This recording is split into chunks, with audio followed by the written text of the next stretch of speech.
South of the border, as hot as things could get. No, not that border. Go further south, much further south. And not just as hot as things could get. Try as violent as some had feared, and then some. The latest from Venezuela, where the troops are firing, yet the protesters keep coming. We're going to talk to the daughter of a U.S. citizen and a Citgo executive imprisoned in that country for months. And Democratic Senator Ben Cardin on what he thinks the response should be from our country now. Then the ISIS bride who wants back in this country. But the official U.S. position is, we don't want you back in this country. Her lawyer says that is just not right. You're over in Paris and the government decides it doesn't like what you say. Can they bar you from coming back? Well, you're a U.S. if citizen. I had the tie to be married to someone who was in ISIS, it might get their attention and I might understand. Well, you could get the attention, but could they strip you of your citizenship? They can take away your passport. They can keep you out, right? Because they're concerned for safety, they can't. Right? And the saga continues. ISIS bride part 2 with a former assistant U.S. attorney who says, we're right not to let the bride in. And yet another lawyer for the bride's family here to say, it is un-American if we don't. Then you see this New York City Times Square billboard. Well, it's got Alexandria Ocasio-Cortez steaming. Today, I want you to meet the guy behind it, who's all too happy to see how she is reacting. And speaking of reacting, does the media pull the trigger too quickly and too often on stories they have to later dial back? From Jussie Smollett to a Covington high schooler, maybe it is better to be later on a story and right than early and wrong. And make it 9 weeks in a row. The Dow hasn't been on this kind of a tear in nearly a quarter of a century, when Bill Clinton was president. So what is all this now saying about this president? From rallies that won't stop to a second big North Korean summit that is about to start. We've got you covered from beginning to end, with a whole lot of other news tucked in between, including the latest on a New England Patriots owner now in a super legal mess, and a prominent Democratic senator in a super beef with kids. Think candid camera, just with an edge, an adorable kid, just with a sharper edge. But, what if I told you the kids weren't the ones getting a bad rap in this video? The senator was. Not for caving to what they wanted, but precisely for not caving to what they wanted. The story behind a senator seeing red over young constituents, very young constituents, who prefer she spend a lot of green. Remember what I said about jumping on a story too soon? We played that back again and again and decided it's not what you see at first. It all begins right now, and only on a show like this, where everything is live and nothing is left off the table.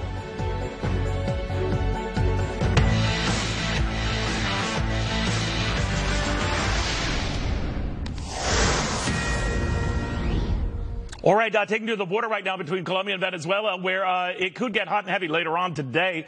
The rival candidate there has decided to go ahead and defy a travel ban, that he can't leave his home or general area. He wants to get to that border where it's been very, very violent. A couple of people killed, dozens injured, and they're very concerned that things could potentially get a lot worse today as they up the ante over getting aid into that country that is blocked at almost every entry into that country. Welcome, everybody. I'm Neil Cavuto, and you're watching Cavuto Live. My thanks first to my friend Charles Payne, who did a great job in my absence. Happy to be back today to get into a lot that's going on, beginning with the latest on what is happening in Venezuela, a situation that is deteriorating very, very quickly. Garrett Tenney has the latest now from Washington. Hey, Garrett. Hey, Neil. So the Venezuelan military is blocking humanitarian aid from entering the country, and that is why Venezuelans are trying to get across the border to allow that aid to come in. And this is under the orders of embattled President Nicolas Maduro that this humanitarian aid is not being allowed in. In the border town of Llerena Friday, the country's National Guard fired tear gas at a crowd of people who tried moving metal barricades and barbed wire that are blocking a bridge into Colombia, where truckloads of aid are waiting to enter. Now, similar scenes played out at other border crossings Friday. One person was killed, at least 22 were injured in clashes with security forces. White House Press Secretary Sarah Sanders responded to the violence in a statement saying the United States strongly condemns the Venezuelan military's use of force against unarmed civilians and innocent volunteers on Venezuela's border with Brazil. The Venezuelan military must allow humanitarian aid to peacefully enter the country. the world is watching. Senator Marco Rubio has been closely following the developments, and this morning he tweeted, under the direction of Cuban agents dressed as Venezuelan National Guard officers, forces are attacking civilians in Llerena, Táchira. Very tense and dangerous situation developing. And you saw there, opposition leader and interim president Juan Guaido, he has vowed to bring the aid into the country despite Maduro's orders for the military to block it. The military is crucial in all of this because so far it is sticking with President Maduro, but there are some signs that the loyalty of rank-and-file soldiers is beginning to shift. Colombian officials say 4 National Guardsmen abandoned their post and crossed the border to pledge loyalty to Juan Guaido, and have suggested that more soldiers are going to do the same later today. Vice President Mike Pence, he's going to be in Colombia on Monday as well to voice the U.S.'s support for Guaido and for the Venezuelan people's fight for democracy. Neil. Garrett, thank you very, very much. Well, the Trump administration, as Garrett pointed out, is condemning the violence in Venezuela, as the vice president, as Garrett also revealed, is planning to meet with regional leaders in Colombia. With us now, retired Lieutenant General Jerry Boykin. General, always good to have you. It could get dicey today. Good to be with you. What do we have to do? Yeah, today could, by the end of the day, we could either see a bloody mess there or we could see the end of Maduro's government. I think that what we have to do is exactly what we're doing. We have to continue putting pressure on Maduro through the international community, building a coalition that will help with that. And if you looked at what happened last night at the Live Aid concert, there were 3 South American presidents that were standing with Guaido. That is, at least in part, due to the U.S. efforts. You know, we talk about Guaido, what he wants to do. He's already defied a travel ban to be at that concert. He's already defying another travel ban not to go to these checkpoints or border points where aid is blocked. And he's more or less tempting the soldiers here. We are going to get our hands on that aid, and you're not going to do anything about it. What if they do? Yeah, that's why I say it could be a bloody mess by the end of the day. Look, there, as was pointed out earlier, there have been some defections. But the question is, will there be enough defections at the higher ranks, at the leadership level, that will stop this from turning into a massacre of innocent civilians? And we also need to think, what are the options that these people in Venezuela have? What do they do now? Their inflation makes it so that they can't buy the things that they need, medicine and food, and they've been starving for a long time. So what are their options other than what 3.4 million of them have already done, and that is to leave the country.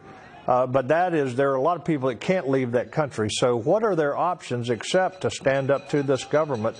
So I'm really worried about what's going to happen today, but only God knows what the outcome will be. You know, what's interesting, too, General, is you talk about defections in the military ranks, the high military ranks among generals, retired or otherwise. Hugo Caraval is the latest, and he's only the 3rd at this point. He broke ranks with Nicolas Maduro, says, I support Juan Guaido here. But precious few are following him, and I understand why, that most of these generals owe their allegiance, financial and otherwise, to Maduro, so they see no upside in switching sides. But what would trigger that? A test at the border, or what do you think? Well, first of all, a lot of them are holding on because they're part of a very corrupt regime, and they've got big investments in the national oil company and so forth. But what would cause them to leave? If their lower ranks in the military turn completely against them, and suddenly they become targeted by not only the people but by the lower ranks of the military. They've got to make a choice. Do we get out while we can, or do we stay here and risk being killed by our own people? And I think that kind of pressure is ultimately what they're probably going to face. All right, now we should look at this here. It's hard for you to see where you are, but along the border and all, they are seizing state vehicles and other vehicles carrying soldiers. 3 of them were kidnapped yesterday by protesters. The fact of the matter is, I'm thinking what a Nicolas Maduro would do in response. He would justify taking forceful, sometimes violent action, blaming things like this, and then it's anyone's guess what happens, right? Yeah, but he doesn't need an excuse. He's already made clear that he will stop this. Now, that has to be interpreted as using lethal force to stop that aid from coming across the border out of Brazil and Colombia. So he doesn't need an excuse to kill his own people. And back in 2014 and 2017, when they had riots down there protesting Maduro, hundreds of people were killed down there. So this is... Again, this is why today is so critical, that this could be just an awful situation there. General, thank you very much. We're going to stay on this and keep you updated on this. This is what's going on live in Venezuela right now. And there are a variety of checkpoints and border crossings across the country that have been shut down and locked down. And this, of course, as the military has to force the issue, follow Nicolas Maduro's orders, that this has got to stop. They can't get their hands on that aid. And what they are saying is if they cannot get their hands on that aid, they are going to take matters into their own hands here. And this is an example of that. I told you about a few soldiers who were kidnapped yesterday. Some have refused to fire on the Venezuelan people, but it escalates and escalates and escalates. We're going to get the read on this from Senator Ben Cardin and a host of others on what our official response should be. You're watching Cavuto Live now. This is a fracture. Visit fractureme.com and print one today. All right, we are following growing tensions now along the Colombian-Venezuelan border. This is in Cucuta, a Colombian town right near the border with Venezuela. The border points have been shut down. This was a bus, where I understand, some of it holding Venezuelan soldiers.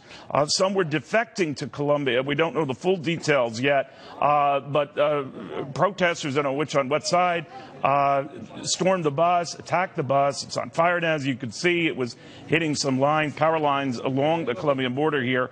So we don't have many more details than that, other than to tell you that all of this was forced by Juan Guaido, who has arrived in Colombia, defying this travel ban earlier on, to say that his country of Venezuela needs all that aid that's been prevented from reaching the Venezuelan people. And he's going to force the issue. They had a concert last night to raise money to help Venezuelans, 30 million of whom are dealing with runaway inflation, 2 million% inflation. To put that in perspective, a gallon of milk quadruples. The price of a gallon of milk quadruples every single day. Every single day. So that kind of puts in perspective just what the average person is dealing with in that country. Brian Yenes has more on this ongoing story here. He goes, Brian, I understand what the government is trying to do under Nicolas Maduro is prevent that aid from coming in. And Juan Guaido is saying that aid has got to get in there. And therein lies the rub and the battle. That's right, and this is exactly what many observers were worried about today, about this tension. We knew that there were going to be hot spots, these two border crossings in front of Cucuta in Colombia, right? That's where Colombia borders with Venezuela. These are the two bridges in which the humanitarian aid that has been sitting in a warehouse in Cucuta, American humanitarian aid, food, medicine, diapers, some 200 tons of aid that are supposed to go to starving Venezuelans. It's been stuck in Cucuta. And today was the day in which Juan Guaido and the opposition said we're going to finally move that aid over to Venezuela. Maduro's regime has put the troops on these bridges. They've closed them. And there was the concern that what we're seeing now is what would happen, that this would escalate into violence. This morning, Juan Guaido, who is the leader of the opposition, has taken to Twitter. He's been tweeting really optimistically, saying that the people of Venezuela will stand up to the Maduro regime and that there is no way that the Maduro regime and the military will stand against the people. So what we're seeing now is we're seeing the opposition and civilians are trying to put the pressure on the Maduro regime and the military by showing up at these border crossings and moving obstacles. From what we understand, reportedly, there is video out there of civilians that are physically moving obstacles on these bridges so that that humanitarian aid can finally make its way into Venezuela. There is video that was tweeted out from Juan Guaido's Twitter, which shows 4 National Guardsmen, Venezuelan National Guardsmen, reportedly defecting towards the opposition. to cheers, people cheering that these National Guardsmen have laid down their weapons essentially and are now on the side of the opposition. The big question today, Neil, is how much of the military was going to side with Maduro and how much of this military was going to side with Guaido and the people. Were they going to stand up? We have seen violent clashes in Venezuela before where tens of people have been shot in the streets. Was that the kind of situation that we're going to expect today? Remember, this is just the morning. We're already seeing buses burning. So again, I think the United Nations yesterday and the Secretary General said that they were very concerned about violence. They were urging both sides to not escalate this into violence. And the opposition was very confident today, saying, Neil, this morning that they believed that with the power of the people, with all of these civilians taking to the streets, that there is no way that the military would fight back. And let's see if that's the case, Neil. You know what's interesting, Brian, you mentioned these soldiers who defected. Apparently 3 of them, we're told from the Telegraph, the British newspaper, right, that they were ordered to fire tear gas on protesters, and they refused. And then they were leaving the country, and soldiers reportedly were firing or trying to apprehend them. But you get back to a core point here. Whoever has the military has the upper hand. Right now, Nicolas Maduro has at least the military chiefs. Now, 3 have bolted. A prominent general just yesterday, Hugo Carvajal, indicating that he was going to throw his support behind the fellow we recognize as the legitimate president of the country, Juan Guaido. But it does give you an indication whoever has the generals has the upper hand, has the edge. But there does seem to be, for the first time today, a clear sign that some of the soldiers who work for those generals are saying to hell with it. And that's exactly right. And I'll say this. Juan Guaido went to Twitter today, and he said this just moments ago. He said, in the capacity as Commander-in-Chief of the National Armed Forces, the Venezuelan military, I have given the exceptional circumstances of the Republic, I dismiss the qualification of traitors to the fatherland for military personnel crossing the border. What he's saying is, I am in charge of the Venezuelan military. Those who decide to go on the side of the opposition as the leader of the armed forces of Venezuela, Juan Guaido, you are not a traitor. I proclaim that you will not be a traitor. What he's doing is he's encouraging military service members out there who may be on the fence here as to what to do, to side with the Venezuelan people or to side with Maduro. He is encouraging on Twitter to side with the people, and he is acting as though he is the legitimate leader of Venezuela. And again, as you said, the United States recognizes Guaido as the legitimate leader of Venezuela, and so do tens of other nations. I think some 50 other nations that believe that as well.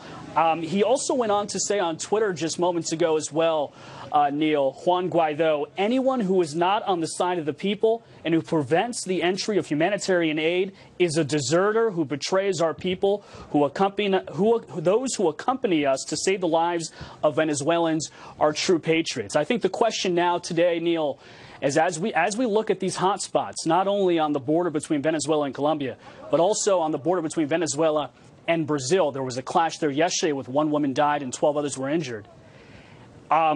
To what extent do these military members who want to join the opposition, do they read something like this or see this message? How far are they willing to go?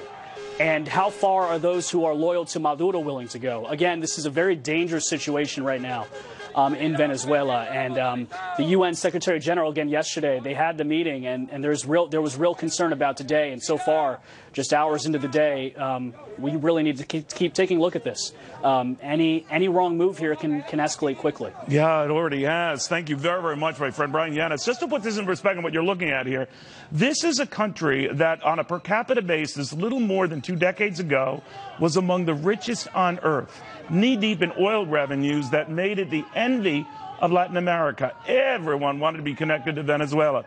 Then along came Hugo Chavez, and along came big socialist government pushes that drained all that money and then some. A curse of riches that produced poverty at record levels across the country of now 30 million who by and large are at or below the poverty line, their poverty line. And there is aid, hundreds of millions of dollars of aid at various checkpoints around the country, 6 that I know of, some have updated me, Neil, upwards of a dozen, that can't get in. They're literally at the border and they cannot get in. And right now these people are saying, get it in, get it to them. And if you don't, it's going to get ugly. It already has. Stay with us. 940, choose your plan, and get $40 off your first order today. Be very careful what you ask for, because the next administration or administration after might not like your words, might say you're dangerous, might say when you're overseas, I don't like what he said or how he criticized. Well, it's very different than saying all the words that you said and being married to a soldier. I don't like who you married. That's a little different, right? I don't like that you married someone in the family of a government that I don't like. That's a little different. You're very good lawyer, but that's a little different, right? It's saying someone making controversial comments decides an organization whose intent was to destroy the United States. That's a little different, right? Not in terms of the Constitution. All right, the battle over the bride. Do you allow her back in this country or do you not? We say no. The former assistant U.S. attorney and Fox News contributor Andrew McCarthy, we did reach out to the State Department. We're aware of the recent court filing. They're saying we cannot comment further due to pending litigation. What's interesting about this, Andrew, is his premise, one of the family lawyers on this, we're going to talk to another one a little later in the show, saying that it doesn't matter her association with ISIS. It doesn't matter some of the violent comments she's made against the United States in the past. She is a U.S. citizen. She is allowed to come back into this country and meet her punishment or whatever, penalties will come her way here in this country. Does she have that right? Well, Neil, it's interesting. Whether she has it or not is going to turn on something that's really it seems like almost irrelevant in the circumstances where you're dealing with somebody who joined enemy forces to make war on the United States. Basically, the narrow legalistic issue is if she was the child of a diplomat at the time she was born, she's deemed to be a sovereign of that country, which is Yemen. If she was born in the United States and she wasn't the child of an active diplomat, according to whatever the State Department said at that time, then she's probably an American citizen, and if she can get to a port of entry, she's got a right to enter. The important thing, it seems to me here, is that'll all get worked out in the courts, and it's an accident of birth one way or the other. Right. What ought to be happening here is the Justice Department should be mobilizing to indict her for treason and terrorism offenses so that she knows if she gets here, she has a good likelihood of spending the rest of her life in jail, and maybe that'll factor into whether she thinks she really wants to come or not. Well, she doesn't find Syria to be a picnic, so I can understand that where she is holed up right now. But her Leavenworth isn't either. No, right. Her passport was revoked back in 2016 when President Barack Obama was leading this country. Yeah. Under the threatening language she had used and kill Americans and to make sure they see the fire in the skies. Had prompted them to say, maybe it would not be a good idea to allow her to still have that passport. Does that make a difference here? Yeah, this is one of the things that people get confused about, Neil. A passport and a visa are really authorizations to travel. They are evidence of whether someone's a citizen or not, but they're not dispositive of that. Whether she's a citizen or not is not a function of whether she has a passport. It's a function of whether she was a natural-born American at the time she was physically born. But does that natural-born American? But just to be clear, and I'm not a lawyer, you are, and a good one. Aren't the bets changed when you start in this post-9/11 environment saying threatening things about this country and to this country? There must be an asterisk for that.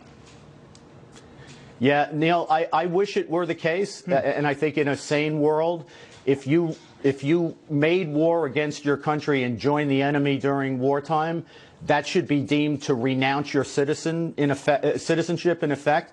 But the Supreme Court in 1967 basically said your citizenship is kind of a natural right. It doesn't come from the government, and the government cannot revoke it without your consent. No, believe me, I understand that, but that's 1967 in a post-9/11 country. Don't we have to update things a bit to the reality of terror and the reality of what's happened since? Yeah, I'm with you, Neil. This is why I hate turning these kinds of decisions over to the Supreme Court, because when they say this is what the Constitution requires, it becomes very hard to roll that back unless the court rolls it back. All right. Well said, my friend. Thank you very, very much. By the way, you've heard a lot about this case tied to what was a British case where they had someone trying to get into the country, a 19-year-old British woman at the time who was trying to get back into Britain. The argument about that back and forth centered on this premise. It is problematic to revoke the citizenship of young, disillusioned, and now stateless people as it leaves them under the mercy of a Syrian regime or in the care of international organizations managing refugee camps. What applied at the time to Shamima Begum, a 19-year-old British citizen who had declared war on Britain away in Syria, is the same being used here with the so-called Syrian bride. Conditions change, but your rights do not. At the crux of that is the administration saying, well, first of all, she's not a citizen. And secondly, she has no rights.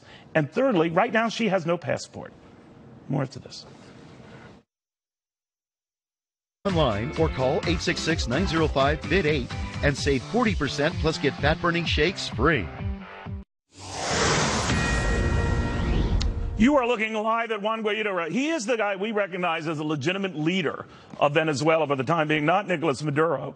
Here's the thing about Juan Guaido. He defied a travel ban, in effect, in Venezuela and hopped over the border to Colombia, where they had a concert to raise money for the some 30 million Venezuelans, the large lion's share of whom are under complete duress, dealing with 2 million% inflation, and a host of other ills. Just to put that in perspective, the price of milk in this country, that is, let's say you pick up a gallon of milk, it goes up fourfold every single day. That's just milk. So basic staples are just out of control. He is saying right now, Guaido, and we'll follow this very, very closely, that he hopes calm can return to the country. He hopes that soldiers can stop shooting tear gas at protesters in that country. This is just a few feet from where he's standing because he's on the Colombian side right now. Here's the thing, though. The military is still shooting at protesters with tear gas. 3 soldiers would not comply with that early this morning, and they were running to the Colombian border. There were shots fired at them. They're all okay, but not everyone in the military is complying with this tough stance of the Maduro administration.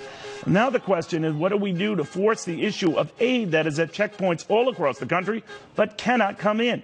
In fact, where Guaido is standing a few feet from him is $1 million worth of American aid that's been sitting there for the better part now of a couple of weeks.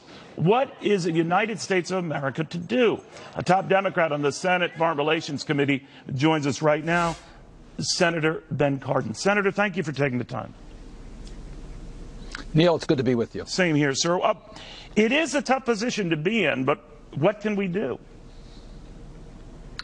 Well, clearly Maduro has created a humanitarian crisis in his own country. He's now closing borders and denying humanitarian aid to help his own people. That's outrageous. We have the support of Europe.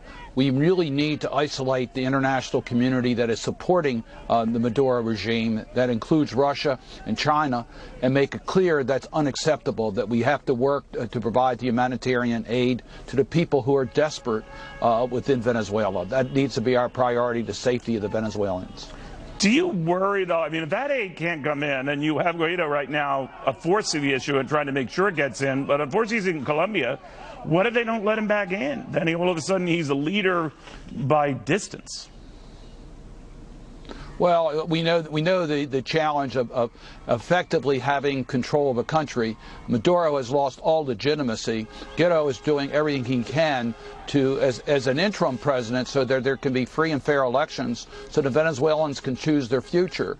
It will never happen under Maduro. So we need to continue international pressure, work with the Organization of American States that are with us on this issue, and really put extreme pressure on Maduro to give up power and to erode the power around him. You already mentioned some of the military are not following the orders. Right. We think there are a good deal of people within the military that do not support the Maduro regime. Well, you are right to say, and you got kind of out of the latest general to break ranks of the Maduro administration. He, to my understanding, Senator, is only the 3rd general, retired or otherwise, to support the new government. The vast majority are still in Maduro's corner. And unless that changes, this doesn't change, right? Well, the military is somewhat complicated within Venezuela. There are lots of generals. We're not exactly sure how much control they actually have among the soldiers. The soldiers, we believe, are very much supportive of a free and democratic Venezuela. So we're not sure who's calling the shots in the military. We know there's some foreign interference from Cuba. We are aware of that.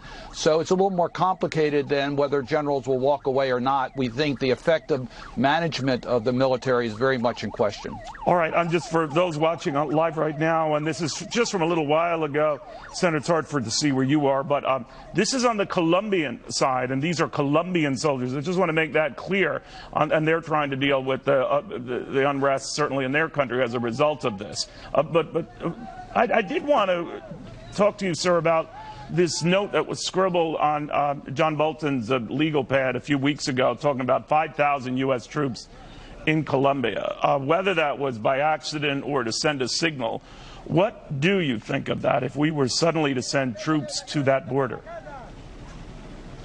Oh, I think we have to be very careful about a military intervention at this point. I don't believe that's the solution. I think the solution right now is to support the interim government, to give them the legitimacy. We already have done that through the banking system, the control of the assets of the country, and hopefully the control of the military. I think that's the better way to go. But outside military interference could be counterproductive. You know, Senator, I know I'm interrupting you with breaking news events here. This is Guaido. He's on a truck. He's on the Colombian border. He's literally just a few feet from the Venezuelan border. And I suspect this is one of the many trucks and vehicles that has aid, largely coming from the United States. And it looks like he is going to stay on that and try to forcibly drive it into Venezuela. So, guys, if we can still stay on this, I know we're at the mercy of the satellite gods here that could take this shot down in a millisecond. But if he forces this issue, obviously, Senator, that invites a whole host of worries, right? Oh, absolutely. But I must tell you, we are not certain that the military will turn on this effort. We know that the rank and file are very supportive of a free and democratic Venezuela. So Maduro regime will not survive. It has no legitimacy. It is already on a democratic process. We've already in transition. We need the support of the international community. It's regrettable that there are certain international players that are not working with us. All right. We showed earlier, and we're watching Guaido now to see if he can get into the country with that aid. This is going to be very, very crucial. Earlier, you might have seen a fire set on a bus. This was a regular city bus. No one was injured in this when protesters stormed the city bus, lit it on fire to express outrage over the failure of deliveries getting into Venezuela. But we do know of 3 soldiers who would not fire on Venezuelans under direct orders from the general at the site. Unfortunately, I do not have the general's name. What generals have been told to do at these border points and checkpoints, there are 6 that I know of. Others have been emailing me, but I can't confirm that they're up to a dozen such points where aid is stuck and cannot get in. So, Senator, is there anything we can or should do to force that aid going in? There is. We've already imposed individual sanctions on some of the players that are preventing the aid from coming in. We've also offered a way in which those generals that decide to be with the people of Venezuela, that they will be able to get their sanctions eliminated, or that we'll be able to give them safe passage. So there is efforts already underway to use a carrot stick. The stick is that if they continue to turn on the people of Venezuela, there'll be a price they'll pay. We've already imposed that price on several individuals within Venezuela's military. The carrot is that we will protect you the best we can in a transition to make sure there's a free and fair elections and an orderly transition for the government in Venezuela.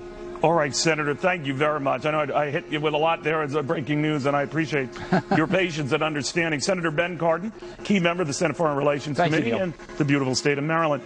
All right, you're looking at not so beautiful scene right now along the border between Colombia and Venezuela, where the president, Juan Guaido, the fellow we recognize as the rightful leader of that country, and not Nicolas Maduro, it looks like, and this is just me looking at this at first glance, wants to ride that aid truck right now in to Venezuela. Here's the thing, though. He has violated a travel ban when he left Venezuela yesterday to go into Colombia for a concert to raise money for Venezuelans affected by all of this. There are 30 million of them. Better than 3.5 million have already left the country. And with them, a lot of the money that goes with them. And right now, everyone else in that country is dealing with sky-high inflation. Some put it at 2 million%. And they can't deal with this going on much longer. Hence the quest for getting in aid, for getting in basic staples and supplies and medicines. If you're a diabetic, for example, in that country, good luck getting insulin, good luck getting anything else. And that has prompted a great deal of concerns at local hospitals, we're told, that are filled to the brink. The impact of all of this with our own Susan Lee. We've got Rosecliff Capital founder Michael Murphy and CFRA research investment strategist Lindsay Bell. You know, Lindsay, headed with you again with you here. You know, the markets were much more focused on promising discussions and talks over trade between ourselves and the Chinese, optimism ahead of the president's visit to Vietnam over North Korea. And then out of the blue comes this complete disintegration in Venezuela, and it looks like disintegrating all the more. Then what? Yeah, I mean, the markets really have been ignoring the situation going on in Venezuela. The oil markets, however, have paid attention to it, and we've seen prices push up there a little bit because of over the last month, sanctions have been put on Venezuela in addition to Iran. Venezuela really has an issue there with getting the oil out of the country. It's really thick oil, heavy crude oil that needs to be refined in the U.S. Right. They're talking about refining it in China. We're not sure if that will happen. That's one sanction that has been working in Venezuela to help the Venezuelan people prevent money from going to Maduro and hopefully funnel it instead to the new regime. What do you think, Mike? I don't think it's a very big deal for the markets. Obviously a big deal for the people of Venezuela, but I think it's not going to, as soon as the United States announced that we were going to recognize a different leader, I think the end was in sight. So inevitably this is going to end badly for Maduro's regime, and we're going to have hopefully a better, open trading partner in Venezuela. So long term, it's probably a positive for the markets. Short term, unless something crazy happens, like, you know, missiles being fired, or if we do move troops down there, as you were alluding to, that the markets wouldn't like, but it's not going to have a major negative impact. And we don't know nefarious elements that could intervene here. There's been talk about Russian operatives in the region. I don't know what to prove or not to prove, so I'm not going to venture there. All I do know, Susan, is that this is a situation for a country that used to be on a per capita basis among the richest on earth. Yes. And had all that oil money, had everything going for it, and now nothing. Yeah, largest proven oil reserves in the world. Right. And this date, February 23rd, this Saturday, was set up as a risky gamble from the Trump administration, right? So if they get the aid through, that's good for the people. But it's also a test of the loyalty of the army to Maduro. And yeah, in other words, if they let that truck go through, assuming that is aid, and I'm told it is, that's a big test. And what they do to the people as well. Do they turn violent on people that want the humanitarian aid? And what kind of PR does that set for the rest of the country when you're starving the people of aid that they need, whether it's medical supplies, food, and just basic elements, right? Yeah, and we've seen this play out before where, you know, dictator leaders of any questionable credibility don't care how it looks. They just do what they do. Well, and the question, too, is if he goes through the border on that truck, what does it do for the momentum of the opposition party, too? Because, you know, he's likely to get arrested. Right. I'm wondering, too, the whole region, you know, Latin America itself has been coming back. Colombia is a good example of that. Venezuela stands out for that. But I also am old enough to remember Argentina and runaway inflation before any of you were born. And I'm wondering if, not handled properly, this does spread, and this does become a problem for an entire region that, Venezuela notwithstanding, is looking very promising. It could, but I think the fact that we're in there, we're involved, we're overseeing this, we're trying to push the old regime out, I think that says enough to the global investing world that this is going to be handled. It's going to be handled properly, the people are going to be treated fairly, and I expect that to happen sooner rather than later with the new regime. Are we looking at a test of leadership here that tests who's allied with you, right? You want to have, as Maduro has been fortunate to have for him, the generals, because they benefit economically from that. A few have bolted, but not many. Yeah. And I don't see any of this changing unless they do. That's right. Testing of the loyalty of the people close to Maduro and the army as well. He's a hand-chosen successor by Hugo Chavez. And as we know, that he started off the socialist regime in Venezuela. But Maduro himself, given that he starved the people are angry. They, are fearing for their safety in the country. You would think that at some point there is that tipping point. And as the Trump administration has pointed out, that might be this weekend. All right. We're going to take a quick break here. I do want to emphasize this from moments ago. These are Colombian soldiers. Earlier on, protesters in this Colombian town had seized a city bus and lit it on fire. No one was injured or killed in that attack. But these are Colombian soldiers. Hey, calm down. Everyone just calm down. And they're trying to restore calm on that side of the border. But whether you're there on that side of the border or the Brazilian side of the border with Colombia, it is a situation that right now has deteriorated rapidly. Some said that this